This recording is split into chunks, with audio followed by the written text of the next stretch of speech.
Tapi banyak yang menduga masuknya Anas Urbaningrum ke penjara semata-mata bukan karena kasus korupsi, tapi juga karena gerakan politik di dalam tubuh Partai Demokrat. Banyak pengamat yang menilai pada waktu itu bahwa SBY sebenarnya takut sekali sama Anas. Pengamat politik Cipta Lesmana pernah bicara, ada perang dingin antara SBY dan Anas Urbaningrum. Cipta juga menduga Anas itu memegang sebuah rahasia penting yang ditakuti oleh SBY. Sebuah kartu as yang kalau ini dibuka oleh Anas, maka SBY dan Partai Demokrat akan runtuh pada waktu itu.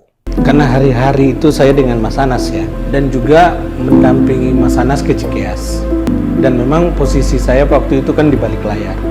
Pasek lebih banyak di depan layar.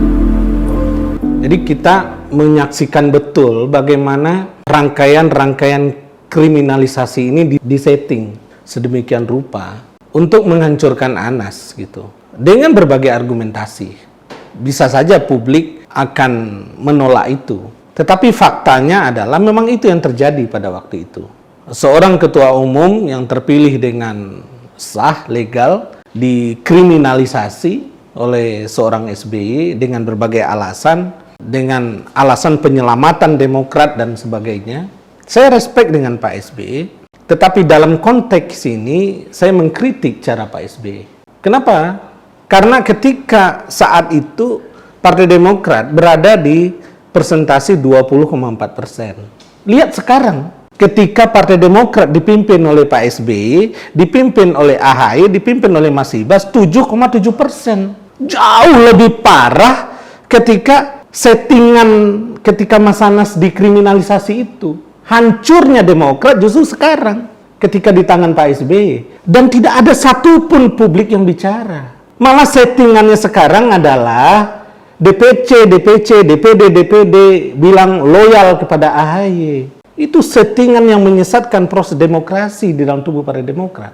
Gitu. Bagaimanapun saya pribadi punya jasa terhadap Partai Demokrat. Karena waktu proses verifikasi tahun 2013, saya sampaikan ke Mas Anas, Mas, tergantung perintah Mas Anas, Partai Demokrat lolos verifikasi KPU atau tidak, itu ada di tangan saya bilang gitu. Kalau Mas bilang tidak lolos, waktunya hanya tinggal 45 menit lagi nih, datanya ke KPU. Kalau tidak, Partai Demokrat diskualifikasi.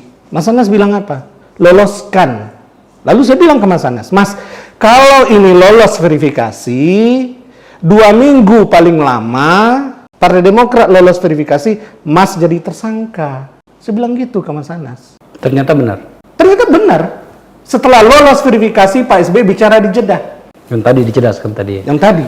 Apa yang saya sampaikan ke Mas Anas itu betul, dan Mas Anas itu memerintahkan saya jalankan. Jadi, saya belajar dari Anas di situ, ada guru politik di situ, di mana tidak ada yang namanya dendam politik. Tetapi politik itu adalah politik realistis yang dihadapi juga dengan cara politik.